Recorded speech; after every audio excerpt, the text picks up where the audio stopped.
আগে আসুন, সময় আছে। এই সামনে আসেন।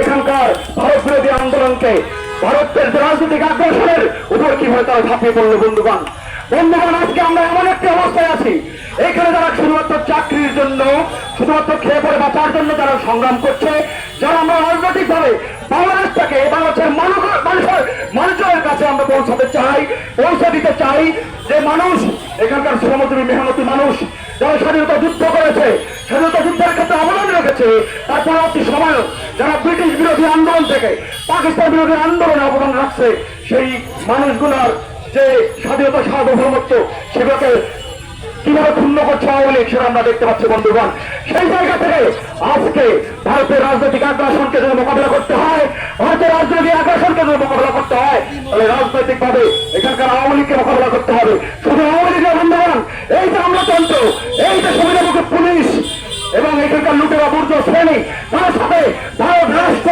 এবং সেখানকার যে লুটেরা বুর্জ শ্রেণী এবং সেখানকার আগ্রাসন, তার সাথে এখানকার যে ফেসিবাদ, আওয়াজ ফেসিবাদ, তার সমূলে উৎপাদন করতে হবে। আগামী দিনে আপনারা সেই আন্দোলন এবং সংগ্রামে আরো বেগবান হবেন, আরো বেগবান করবেন এবং এই দলদাস, এই আওয়ামী লীগের দালাল পুলিশ, ভারতের দালাল পুলিশদের কাপড় খুলে ফেলতে হবে। কারণ জনগণের টাকায় যাদের কাপড় কেনা হয়, যাদের বেতন হয়, তারা জনগণের পক্ষের আন্দোলনে বাধা দেয়। এই পুলিশ আমাদের দরকার নাই, এই পুলিশ আমাদের নিরাপত্তা দেয় না। এই পুলিশ নিরাপত্তা দেবে আওয়ামী লীগের, এই পুলিশ নিরাপত্তা দেবে আওয়ামী লীগের। আমরা সেটা 7 জানুয়ারির নির্বাচনে দেখছি, আমরা সেটা দেখেছি। এবং সেই জায়গায় আজকে যেভাবে পুলিশ একটা জনবিরোধী অবস্থানে আছে, আমাদের দেশের যে রেল পাট করিডোর ভারত সরকারকে দেওয়া হয়েছে অসম চুক্তির মাধ্যমে, তার প্রতিবাদে পররাষ্ট্র মন্ত্রণালয় যে আমাদের বিক্ষোভ, সেই বিক্ষোভ চলছে। এই পর্যায়ে আমাদের এই সমাবেশে বক্তব্য রাখবেন সমাজতান্ত্রিক ছাত্র ফ্রন্টের কেন্দ্রীয় সভাপতি সালমান সিদ্দিকী। সংগ্রামে সাথে দেওয়া বন্ধুগণ, মোদী এবং হাসিনা চুক্তির মধ্য দিয়েছে বাংলাদেশের ভেতর দিয়ে রেলপথে করিডোর সহ যে 10 দফা চুক্তি করেছে, সেই চুক্তিগুলো দেশ বিরোধী, বাংলাদেশের যে সার্বভৌমত্ব নিরাপত্তা বিরোধী। ফলে সেই চুক্তি বাতিলের দাবিতে ছাত্র জোটের পক্ষ থেকে আজকে আমরা পররাষ্ট্র মন্ত্রণালয়ের অভিমুখে আমরা যাত্রা করেছি এবং আমরা বিক্ষোভ করছি। বন্ধুগণ, আপনারা দেখেছেন আমাদের সেই শান্তিপূর্ণ বিক্ষোভে পুলিশ আমাদের উপর চড়াও হয়েছে, আমাদেরকে দফায় দফায় বাধা দিয়েছে। বন্ধুগণ, আমরা বলতে চাই, বাংলাদেশের রেলপথকে ব্যবহার করে তার যে খরচ হবে রক্ষণাবেক্ষণের বাংলাদেশের বহন করবে, কিন্তু পুরো স্বার্থটা উদ্ধার হবে আসলে ভারত সরকারের। বলে আমরা বলতে চাই, এই রেল করিডোরের মধ্যে দিয়ে বাংলাদেশের যে সার্বভৌমত্ব নিরাপত্তা বিঘ্নিত হবে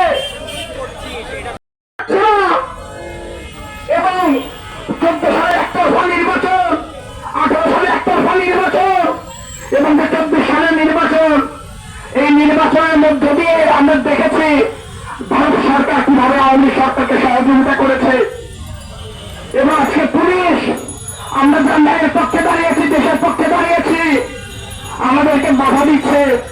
অবশ্য আমরা দেখেছি পুলিশের বাহিনী যে একতরফা নির্বাচন, রাতের ভোটের নির্বাচন, তাদের নিরাপত্তার মধ্যে দিয়ে তাদের মধ্যদেশে নির্বাচন হয়েছে। বন্ধুগণ, ফলে আমরা বলতে